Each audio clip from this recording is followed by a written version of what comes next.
Hola, hola, hola. Muy buenos días. Bienvenidos en nombre de ISACA Iberoamérica y el capítulo Buenos Aires a este último día del Congreso Iberoamericano. Hemos tenido unas jornadas muy productivas. Hoy es el último día en 2 sesiones.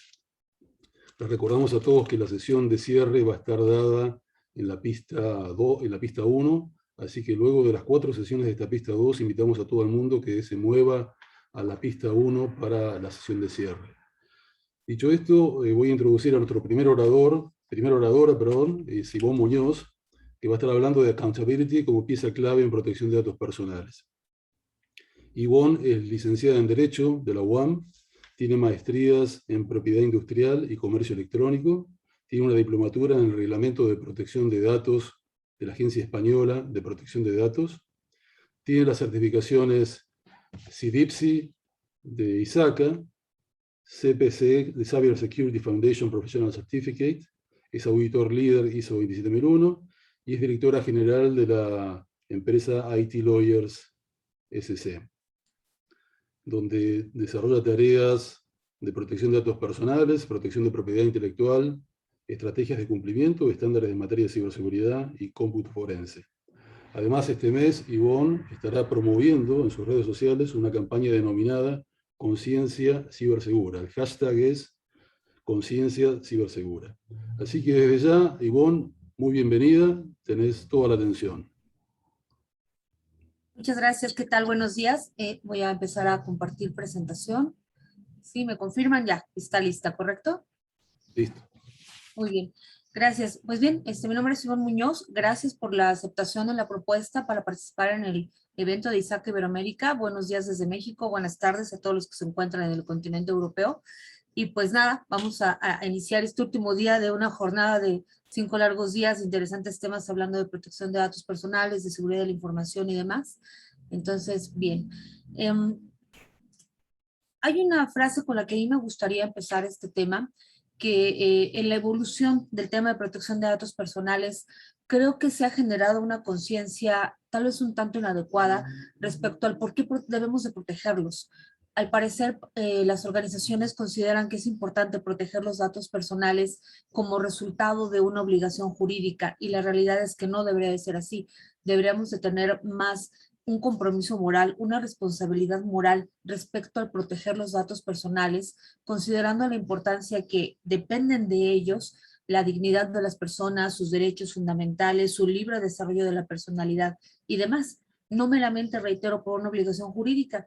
Y es por eso que dentro de todo este grandioso mundo del tema de la seguridad de la información, de la ciberseguridad, creo que hablar de datos personales es la parte más humana de la ciberseguridad, porque nos hace detenernos, ¿no? En el pensar dentro de todas las categorías de información que hay dentro de una organización, que esta es la más importante, es la más vital.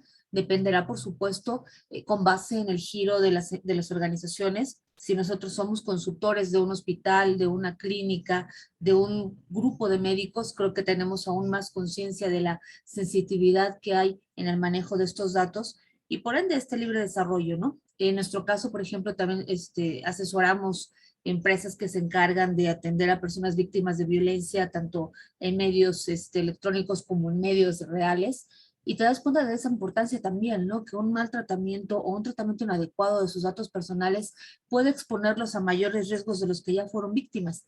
Y reitero, por eso puse esta frase en esta lámina, que cuidar los datos personales debe ser resultado de una responsabilidad moral y no la consecuencia de cumplir con una obligación jurídica.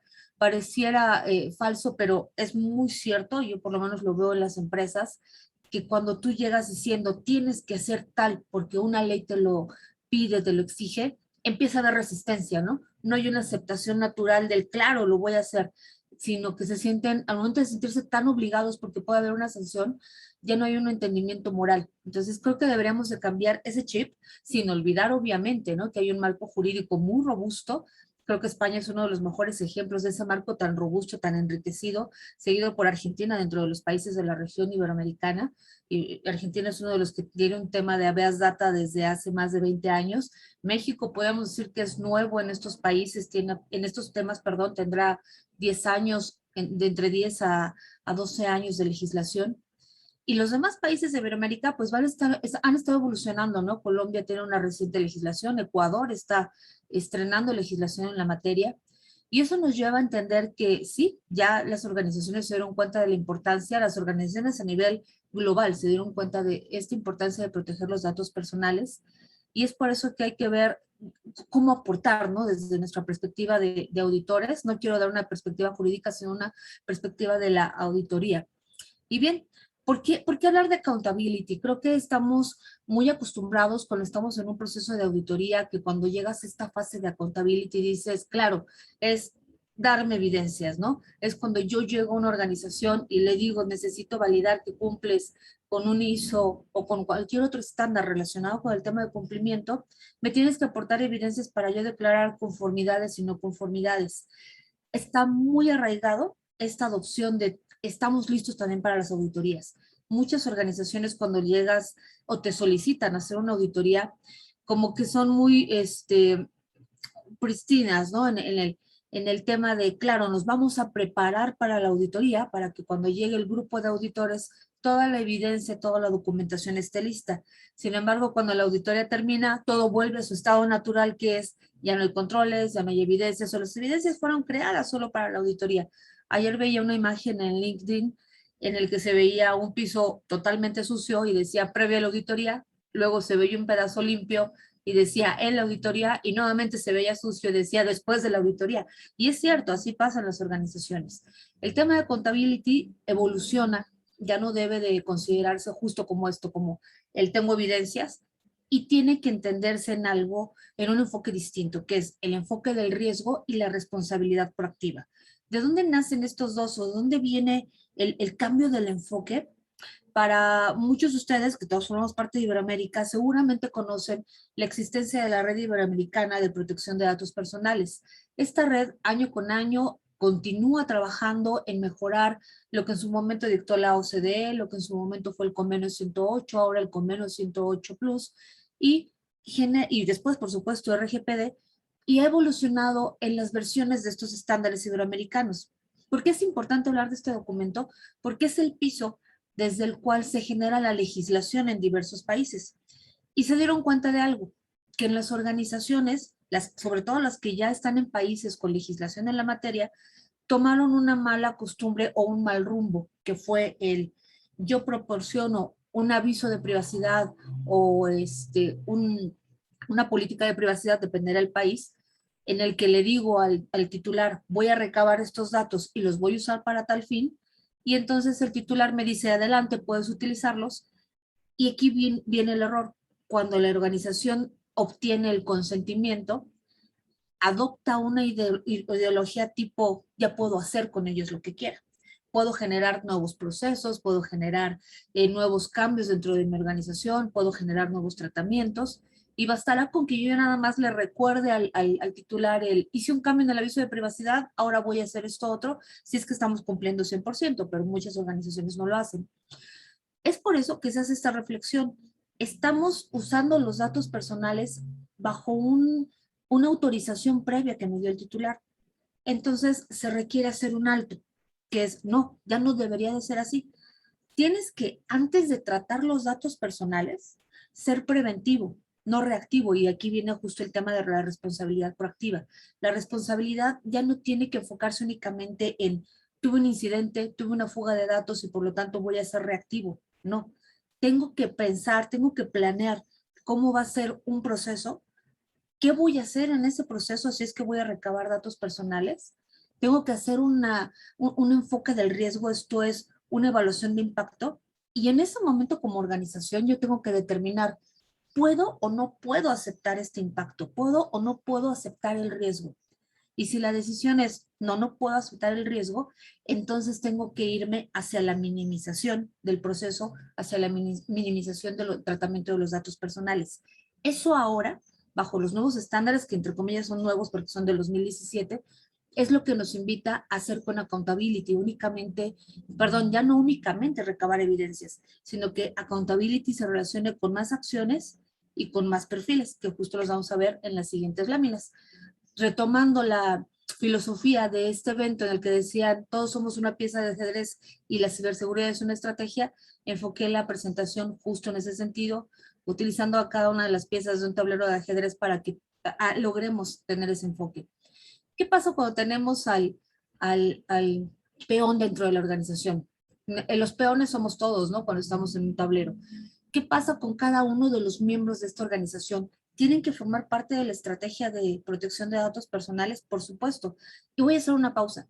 Fíjense bien, no estoy hablando de privacidad, estoy hablando de protección de datos personales. La protección de datos personales es una estrategia. La privacidad es el resultado de esa estrategia bien implementada, que ese es un punto de partida muy importante. Recordemos que la privacidad es algo es muy etéreo desde una perspectiva de definición. Sin embargo, la estrategia de protección de datos personales no lo es. Bien, regresando entonces, cuando hablamos de un peón, el peón tiene que estar ubicado en que cada vez que trata datos personales existe un riesgo inherente en su tratamiento y entonces tiene que aprender a gestionar el riesgo. Toda la organización, cualquier miembro de la organización, tiene que considerar que cuidar los datos personales es darle importancia al sano desarrollo personal, social y económico del titular. Llámesele colaborador, empleado, proveedor, cliente, prospecto de cliente y demás. Por último, hay que validar que todas las personas que forman parte de la organización entiendan que en sus manos está el respeto de los derechos fundamentales como piedra angular. ¿Y cómo logramos estos 3 puntos? Haciendo conciencia. La parte de la concientización también forma parte de una estrategia de protección de datos personales y obviamente se convierte en un punto de auditoría. Desde la perspectiva de accountability, necesitamos tener todas esas piezas claves de la concientización que se dio en cada uno de nuestros miembros de la organización para una futura auditoría y aparte cuando llegue posiblemente una revisión por parte de la autoridad responsable, tener ese compromiso cumplido de que sí se capacitó y sí se permeó esa necesidad de proteger y a la vez contar con la evidencia. En la fase de auditoría, pues podemos ver al caballo, ¿no? El caballo tiene que cumplir con esa fase de validar que hay una minimización en el tratamiento de datos personales. Yo le llamo el hacer más con menos. Esto es, en las organizaciones estamos acostumbrados a pedir una abundancia de datos personales que a veces no son necesarios. La legislación en todos los países que ya están elevados a nivel estándares iberoamericanos señalan que debemos de recabar únicamente los datos necesarios. Sin embargo, el entender qué es necesario y qué no es necesario requiere de un proceso más importante, que es justo la identificación de los procesos, las finalidades y quién va a tener esta relación. En segunda, hay que verificar que se tomaron decisiones. Si revisáramos los diagramas que establece, por ejemplo, la Agencia Española de Protección de Datos Personales para hacer esta fase de minimización del riesgo, te pide que documentes completamente el proceso, identifiques en dónde hay datos personales excesivos y en dónde hay tratamientos también excesivos para que determines los riesgos que hay con base en el volumen de todas las personas que van a tener cercanía con los datos personales y entonces decidas. Esta fase es necesaria, sí, no, si no lo es, la eliminas. Y ese análisis del proceso, ese preproceso, que reitero, es previo a recabar los datos personales, esa toma de decisiones y la versión final de tu proceso se convierte en un punto de auditoría, ahora bajo los nuevos estándares. No basta con decir, desde el momento en que diseñé el proceso, lo que se conoce como privacidad por diseño, desde el momento en que diseñé el proceso, determiné que estaba haciendo lo correcto o no.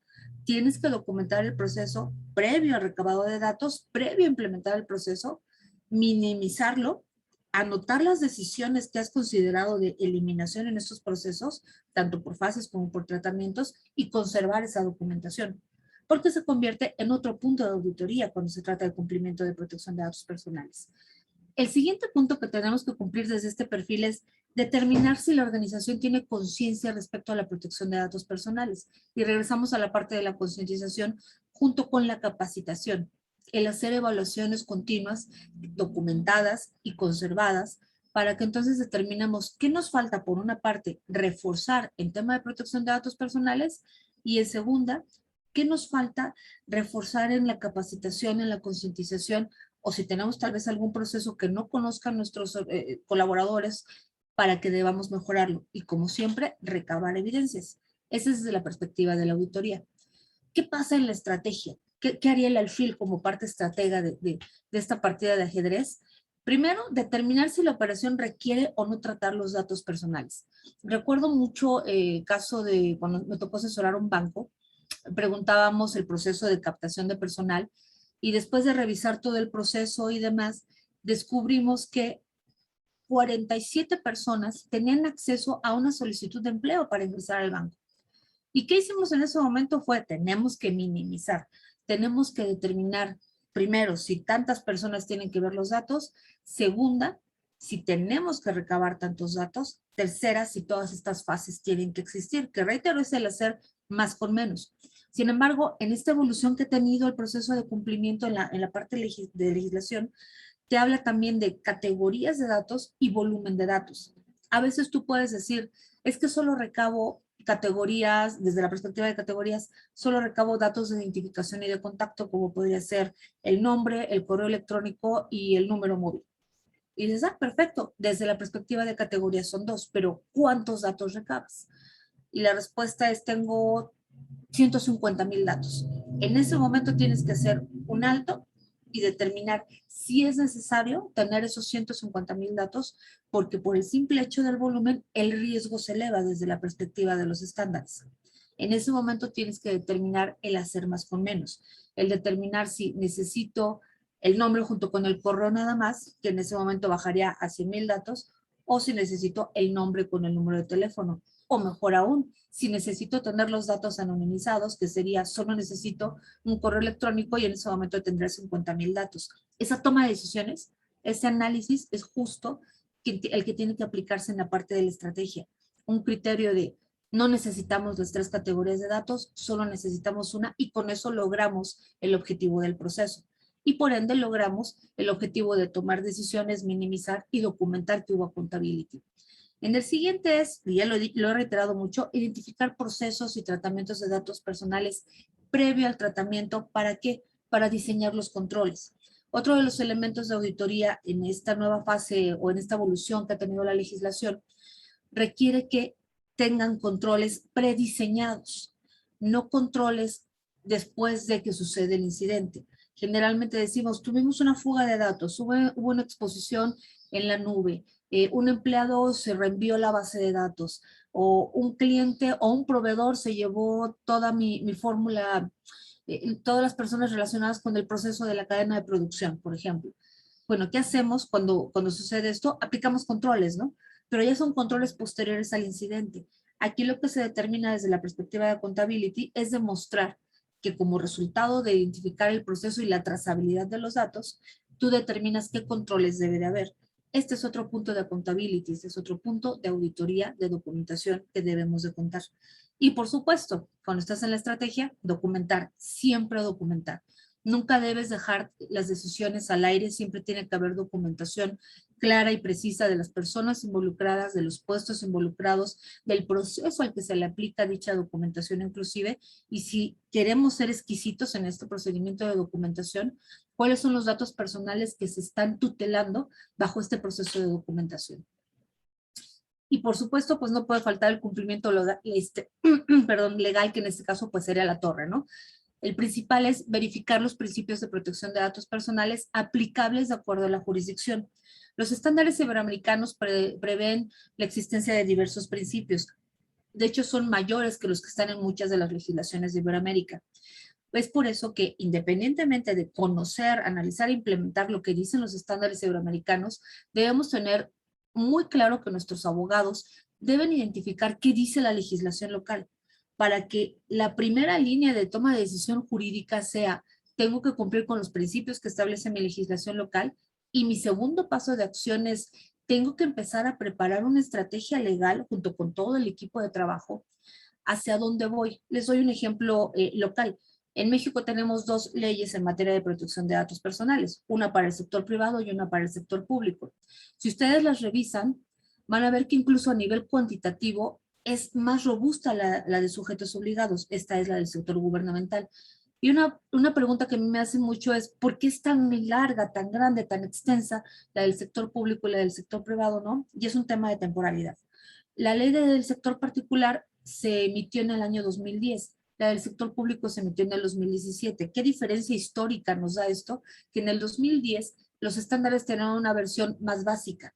Esta versión fue evolucionando y en la última, que es la del 2017, justo la ley para el sector público alcanzó a tener ya el nivel de los estándares iberoamericanos del 2017.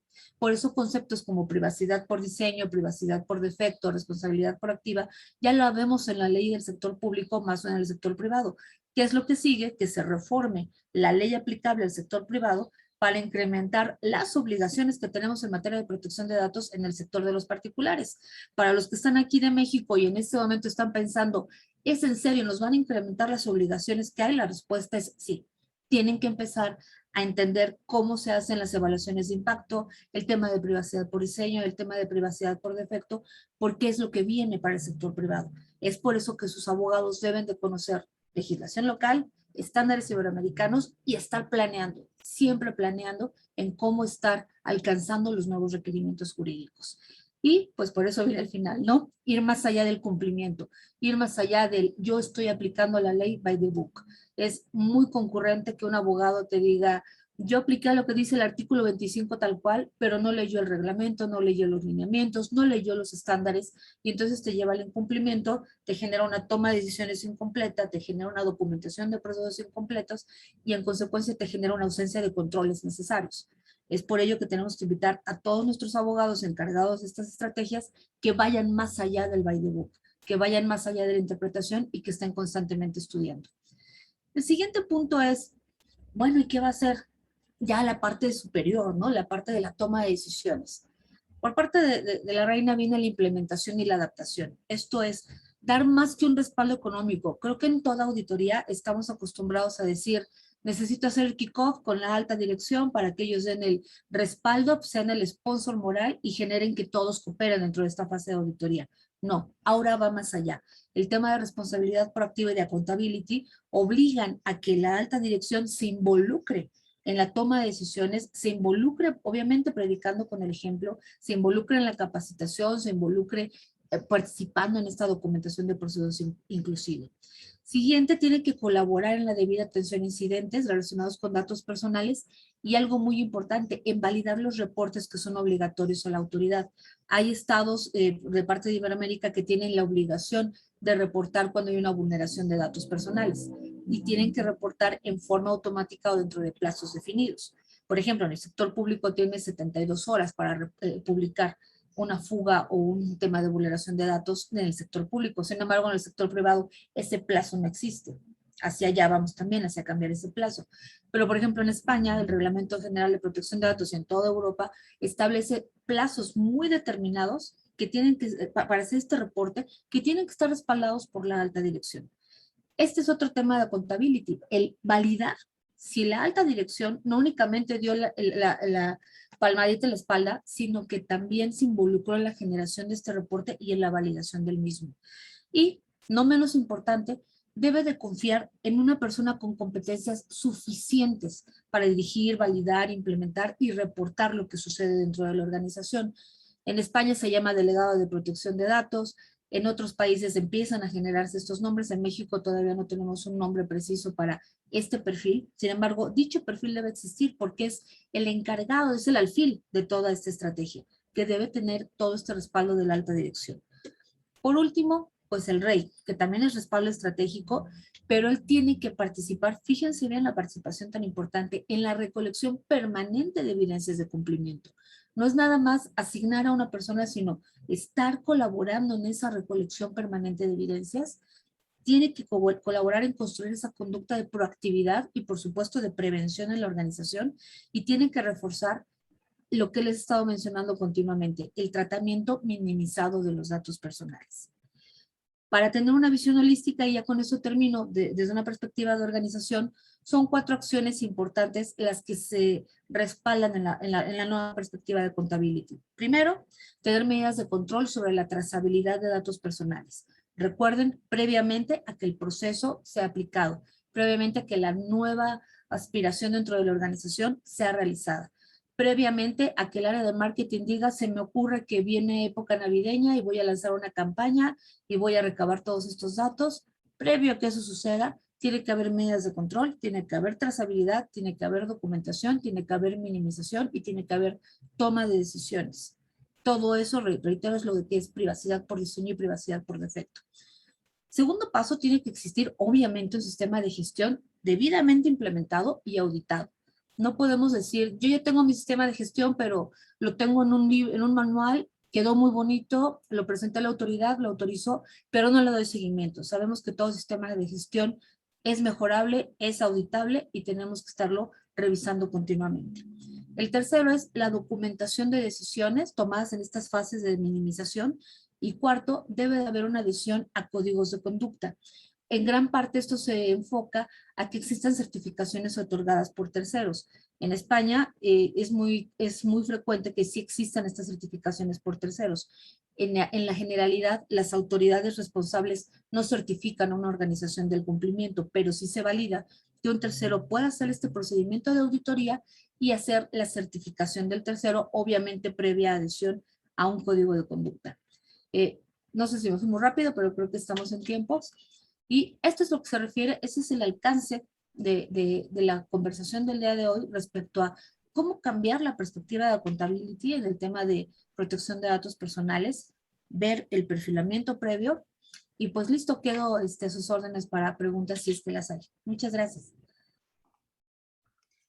Ivonne, muchísimas gracias.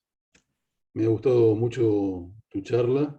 Y yo quiero resaltar el tema que dijiste, que digamos, la protección de datos debería ser una responsabilidad moral y no una exigencia, pero todos sabemos que los seres humanos somos hijos del rigor, por lo tanto el marco regulatorio es absolutamente fundamental en el tema de certificación de protección de datos. Y también me gustó mucho tu comparación con todas las piezas de ajedrez y a los que nos gusta el ajedrez, ¿no? Y los movimientos de cada pieza en función de las responsabilidades y la estrategia, ¿no? Es fundamental, como tú dijiste, ser proactivo y no reactivo en el marco de lo que es protección de datos personales, ¿no es cierto? Y luego, el tema del diseño de los controles es absolutamente fundamental que estén prediseñados, ¿no? Porque todo lo que se ahorra en controles, justamente, es lo que después nos va a ahorrar dolores de cabeza al momento de tener un sistema en producción con posibles multas, sanciones que nos vengan en función de lo que es posibles observaciones que no haga el regulador por una falla de control en lo que es protección de datos personales. Es así, ¿cierto? Así que tenemos unas preguntitas aquí de Alfonso Alfonso.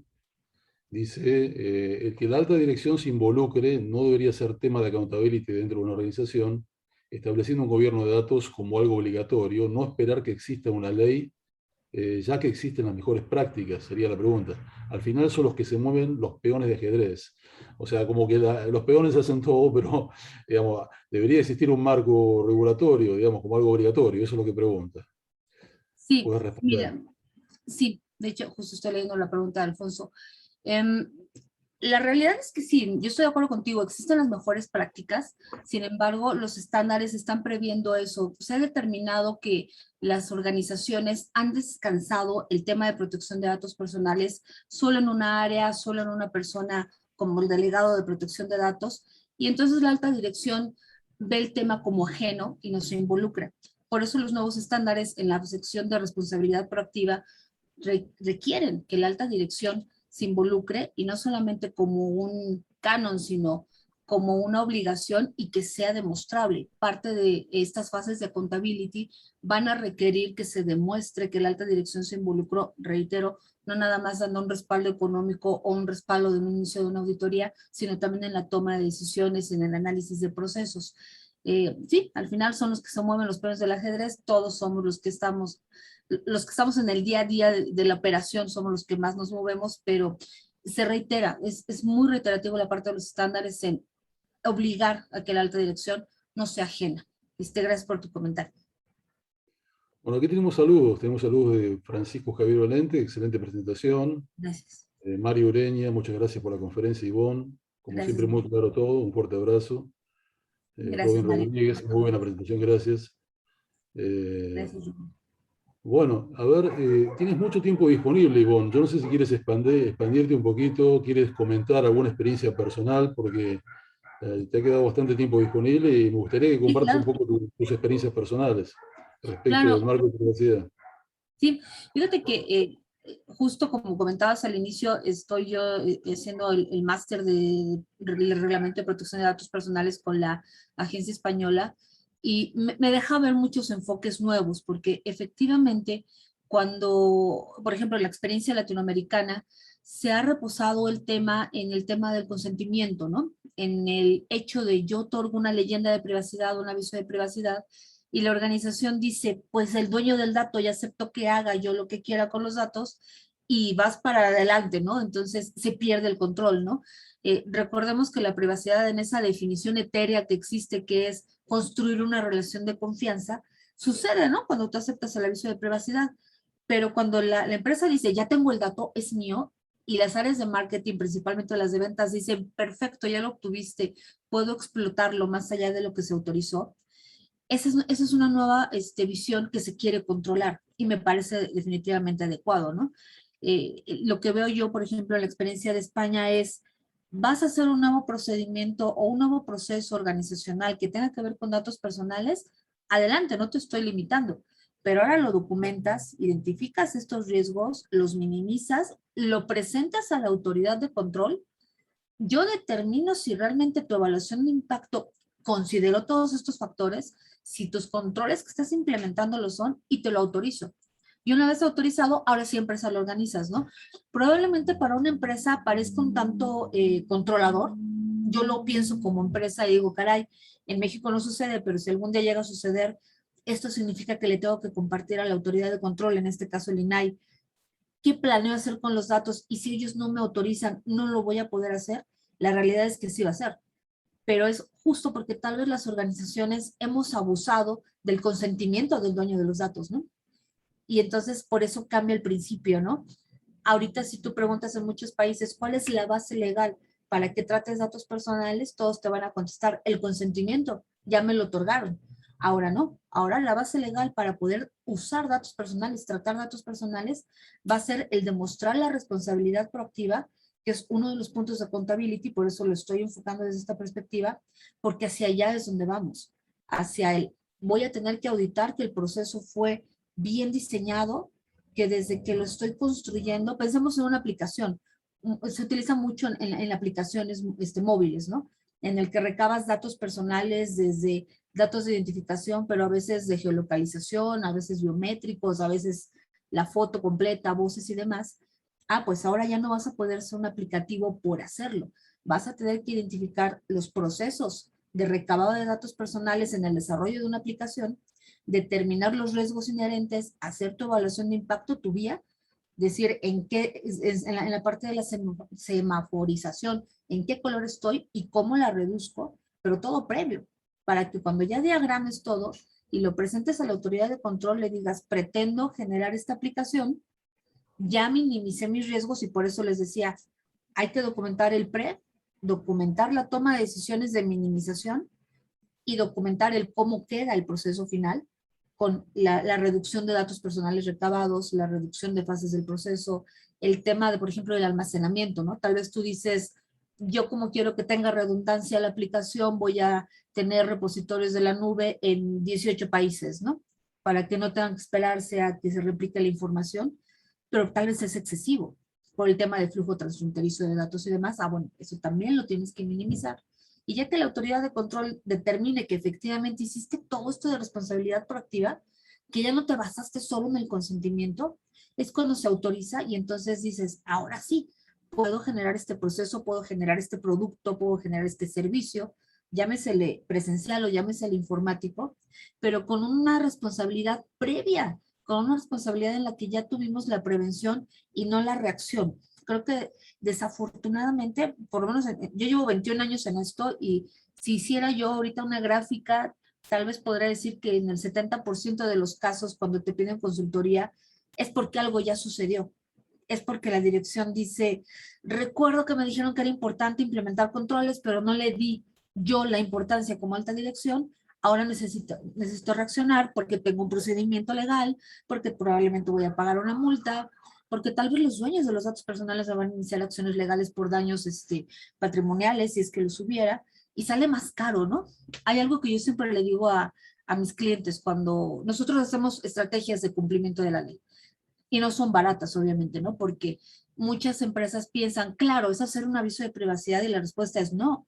Tenemos que documentar procesos, tenemos que identificar un montón de cosas, ¿no? ¿Qué haces? ¿Qué recabas? ¿Quién lo utiliza? ¿En dónde termina? Si lo copias, lo respaldas, lo destruyes, ¿cómo lo destruyes? ¿No? Toda esa documentación del proceso, ese análisis de brecha y demás, son estrategias que llevan de un año y medio y por supuesto involucran mucho recurso humano, ¿no? Cuando tú presentas la propuesta económica, las organizaciones te dicen, no, no lo voy a pagar, ¿no? Entonces, perfecto, ¿no? La multa, por ejemplo, en México está de los 6 millones de pesos a los 12 millones de pesos.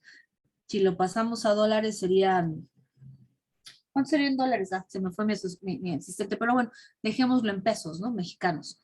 6 a 12 millones de pesos y probablemente una propuesta mía esté en 500,000 pesos. Ve la diferencia, ¿no? Es mucho mejor Entonces, aceptar la propuesta que tomar la multa, indudablemente, ¿no? claro, Yo claro, ¿no? coincido totalmente lo que dices porque este es un tema altamente sensible, ¿no? Sí, Y yo lo que insisto en les la digo al final, responsabilidad proactiva que estás exacto, resaltando. yo lo que les digo al final es, no, no quieres aceptar una propuesta de servicios, entonces en tu presupuesto abre una partida para multas, pero tiene que ser de tanto monto, ¿no? Porque ahí no puedes negociar, ¿no? Y no puedes decir, no, creo que es muy alta la multa, ¿no? Seguro que sí. Entonces Y el sí, análisis de riesgo, como tú dijiste, es fundamental. Y el tema de la semaforización y el tema del vía, para que las empresas tengan conciencia de cuál es el impacto real sobre su proceso de negocio. Porque este es un exacto, tema altamente sensible, que como tú dijiste, muchas empresas no lo toman en cuenta, pero lo terminan tomando en cuenta cuando cobran las multas, ¿no? Es así. exactamente, exactamente. Creo que hay más preguntas. Sí, yo te las voy leyendo. A ver, tenemos Adelante. eh, Ivonne, ¿cuál es la mejor práctica para la transferencia de DP a terceros por situaciones de servicios tercerizados? He notado que cada vez, me imagino que cada vez que se tiene que hacer esta transferencia, se tienen que revisar contratos y avisos de privacidad. Es un proceso muy lento que se puede hacer para agilizar, ¿qué se puede hacer para agilizar este tema? Sería la pregunta, ¿no? Sí. Juan Carlos, yo creo que uno de los puntos de partida es identificar la diferencia entre remisión y transferencia. A veces te lo explico súper sencillo. La remisión opera, por ejemplo, en mi despacho. Yo no hago el cálculo de cuánto hay que pagarle a los empleados, pues no soy contadora, pero tuve que contratar un despacho de contadores.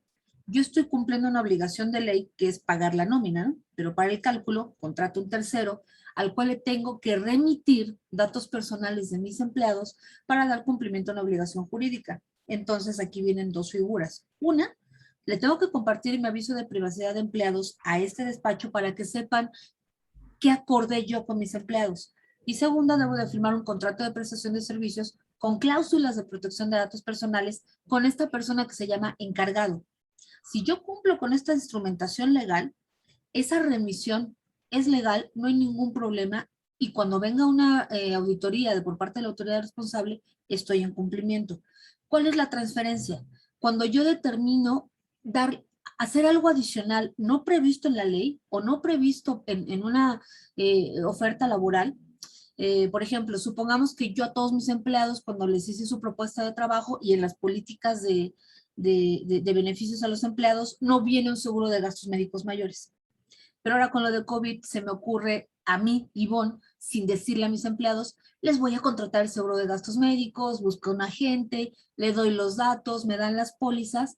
Eso es una transferencia, porque no les había avisado, no es una obligación de ley y no cambié mis políticas. Entonces, ahí es donde sí tienes que hacer un aviso al empleado en el, vamos a contratar esto, vamos a transferirle tus datos, que todos sabemos que cuando contratas un seguro de gastos médicos van muchos datos de salud previos para el seguro de gastos médicos mayores, y entonces yo tendría que determinar si lo hago o no lo hago con base en el consentimiento.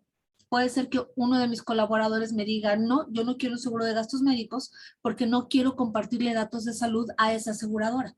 Entonces yo debo de eliminar en ese momento la transferencia. Esa es la definición o la descripción interesante, importante de esta diferenciación. Ahora sí, con base en eso, ya viste, de este lado, con que tengas tu aviso de privacidad, lo compartas y un contrato bien hecho, puedes, y una obligación de ley, puedes hacer la remisión de datos personales. desde la perspectiva de la transferencia, vas a tener que cambiar tu aviso de privacidad, vas a tener que recabar el consentimiento, vas a tener que tener una documentación muy clara de la transferencia, vas a tener que evaluar si la persona a la que se lo vas a transferir cumple también con datos personales, porque la ley en México, por ejemplo, establece que si vas a hacer una transferencia, la responsabilidad en dado caso que suceda una vulnerabilidad es compartida. Entonces dices, ah, caray, no, mejor me espero, por ejemplo, nosotros con los contadores le hicimos una auditoría previa para determinar si cumplían o no cumplían, porque si ellos llegan a fallar, yo también tengo que pagar la multa. En este caso de las transferencias también tendrás que hacer eso.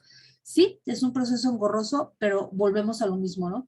Tal vez te vas a tardar una semana en hacer esa validación documental de cumplimiento, pero es preferible tardarte esa semana en validación de cumplimiento que enfrentar un procedimiento de 6 meses hasta 2 años, que es lo que tarda la autoridad en México en auditar cuando hiciste una transferencia no autorizada. Entonces es un tema de ponderación también, ¿no? Aunque suene un tanto engorroso. Es lo que te respondería en esa parte, Juan Carlos.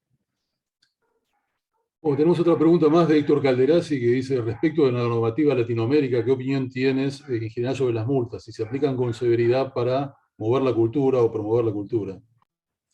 Gracias, doctor. Creo que es una pregunta muy interesante. Me parece que las multas son lo suficientemente bien determinadas. Yo siempre hago esta evaluación. Si tú atropellas a una persona y le quitas la vida, ¿qué sucede? Te vas a la cárcel.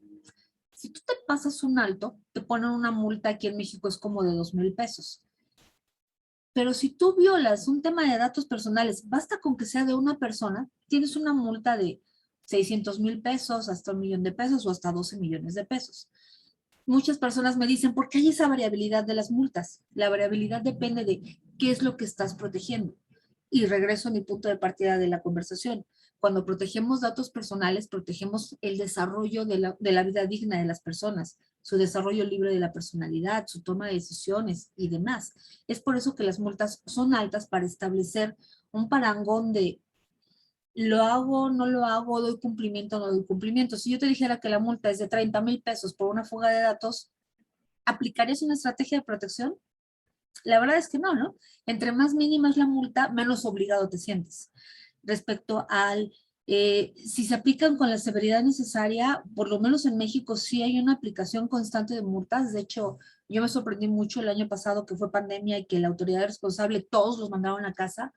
Pensé que ya no iba a haber multas, sin embargo, hace 2 meses el INAI ya declaró que sí hubo una cuantía interesante de multas, creo que fueron 200 millones de pesos en épocas de pandemia, lo cual quiere decir que es bueno, la autoridad siguió trabajando al respecto, sigue revisando el tema, más porque hubo un flujo de datos personales mayor inclusive.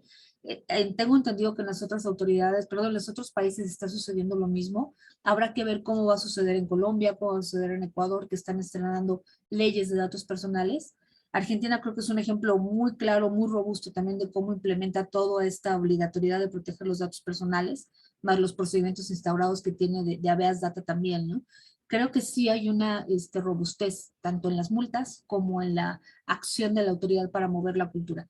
Pero es un tema que, a pesar de que tiene más de 40 años a nivel global, requiere seguir siendo recalcado día con día respecto a la protección de los datos. Tenemos una Listo. pregunta más de Guillermo Segarra, que te felicita por la presentación y te dice, desde el punto de vista de la auditoría interna, ¿cuál considerarías o sugerirías la mejor estrategia para ejecutar una auditoría de protección de datos? Yo creo que algo ya has tratado, pero tal vez puedes Sí, reforzarlo, ¿no? sí, claro. Mira, yo considero que la mejor estrategia es hacer un análisis de la ley. Esto me lleva mucho a la pregunta de ¿cuál es el perfil ideal para ser auditor en tema de datos personales? Yo siempre he dicho que podría ser un CIS-A o un CIS-M, son los que tienen un mejor perfil para hacer una auditoría de este tipo. Yo le agregaría obviamente a alguien con un ISO 27000. ¿Por qué? Porque vas formando esa visión, ¿no? De tengo que identificar controles, tengo que identificar puntos de auditoría con base en la ley. Yo creo que ese es el punto de partida importante. Si bien tenemos que guiarnos por lo que dicen las buenas prácticas de los estándares que utilizamos para auditoría, tenemos que emparejarlos con la ley para generar un nuevo checklist y decir, este es mi piso para la auditoría. Este es mi piso para determinar si lo tienes o no lo tienes. ¿Cruzado con qué? Cruzado con el volumen de datos y con el volumen de tratamientos. Nosotros, por ejemplo, cuando auditamos, nos vamos a ese nivel. ¿Cuántos tratamientos haces? ¿Cuántas personas están involucradas? ¿Qué perfiles están involucrados? ¿Qué volumen de datos recabas? Y hacemos un análisis tipo vía para determinar. De hecho, Mario, que está por aquí, recordará que hace como 6, 7 años platicábamos él y yo, y le decía, creo que una de las auditorías o uno de los puntos ideales para determinar el riesgo en una auditoría de datos personales sería un vía, y lo platicábamos y al final me decía, él creo que sí, habría que adaptarlo. Y la verdad es muy, para mí es muy satisfactorio ver años después qué es lo que se está utilizando, ¿no? Que esa plática con Mario no fue tan infructuosa y no estábamos divagando Mario y yo en esa conversación. Hay que hacer un análisis tipo vía justo para semaforizar. Eh, Tienes que transmutar tu buena práctica de auditoría que tienes al día de hoy con los requerimientos que existen en la legislación, y reitero, la legislación que corresponda a tu país. Bueno, Es, muchas gracias. Tenemos otra preguntita más ¿sí? de Eduardo García. Si sería aceptable que un candidato se rehúse a aceptar un estudio socioeconómico en un proceso de contratación por razones de protección de datos. Sí, es totalmente aceptable porque habría que determinar qué tantos datos recaba el estudio socioeconómico. Muchas empresas que asesoramos nos toca ver que incluso cuando las empresas de estudios socioeconómicos llegan a la casa del candidato, solicitan inclusive estados de cuenta de los papás, de los hijos, de los hermanos o de todos los que estén en la casa, y dices, eso no es necesario. Realmente no es necesario, salvo excepciones de ley o salvo excepciones de estándar que sí son aplicables. Puede ser que tú me estés hablando de un candidato que va a ser el gerente de fraudes de un banco. Por supuesto, necesitas determinar el riesgo del entorno familiar en el que vive, ¿no? Si todas las personas con las que él vive tienen deudas, aunque él no las tenga, se convierte en una persona con riesgo si él va a llevarlo de fraudes, ¿no? En ese caso sí, pero es aceptable que él se rehúse, sí, al final del día es triste decirlo, pero puedes dar la respuesta. No quieres que aplique esta prueba que por ley yo tengo que hacer, o por cumplimiento a, no sé, una circular bancaria como la de México, tengo que hacer, pues entonces no puedes seguir candidateando, no puedo seguir prospectándote como candidato para este puesto, ¿no? Pero sí, es totalmente válido que uno se rehúse a otorgar sus datos personales si considera que es excesivo. Ahí la recomendación es, si tú tienes la justificación legal para decirle se requiere por tal o se requiere por el puesto al que vas, ya en ese momento pues llevas a una valoración del candidato, ¿no? Ya, una vez tal vez ya explicado, el candidato diga, ok, lo entiendo, lo autorizo, ¿no? Gracias, Ivonne. Tenemos una pregunta más de Carlos Vivanco, que dice, Ivonne, ¿quién es el responsable de realizar la supresión de datos personales? ¿El área de cumplimiento, los colaboradores o el área de TI? Acá hay una cuestión de responsabilidad de los stakeholders, ¿no es cierto? Así es, así es. La respuesta ideal sería todos somos responsables del debido procedimiento de la supresión de datos personales, pero en apego al proceso que determine el responsable de la estrategia interna, ¿no? No puede haber una sola, o bueno, no puede haber decisiones autónomas por áreas, ¿no? De yo suprimo los datos rompiendo una hoja, yo suprimo los datos pasando un marcador, o yo suprimo los datos haciendo un proceso de borrado seguro, o yo tengo contratado un proceso de licuado de documentación. No, tiene que haber una política de supresión de datos personales con una periodicidad establecida, con un tercero que haga la validación, la certificación de ese proceso de supresión de datos, y obviamente también apegado a una política de esta temporalidad de conservación. Recuerden que por obligaciones de ley los datos personales no mueren por sí solos, tienen que morir, perdón por el concepto, tienen que morir con base en los plazos de ley que se establecen para conservación. Por ejemplo, un comprobante fiscal lo tienes que borrar 5 años. Entonces no puedes decir, ya se acabó el año fiscal anterior, los destruyo. No, tienes que cumplir con esa conservación. ¿De acuerdo? Es parte del ciclo de vida de la información para Correcto, un dato que es correcto. altamente sensible, ¿no es cierto? Así es. Coincido totalmente con lo que tú dices. Bueno, te agradezco mucho, Ivonne. Tienes más Gracias a ustedes. felicitaciones. Yo creo que ya estamos en tiempo. Si no tienes nada más que compartir con nosotros, en nombre de Isaac Iberoamérica, te doy las muchísimas gracias. Hemos disfrutado mucho de tu charla. Y bueno, quedamos abiertos con tu contacto para futuras preguntas. Así que, Claro que sí. sin más, te saludo y ya dejamos abierto para la segunda ponencia que estará comenzando dentro de 10 minutos. Muchísimas Muy bien. gracias nuevamente. Muy buena presentación. Muchas gracias, Eduardo. Gracias a todos por su atención. Buen día. Buen día.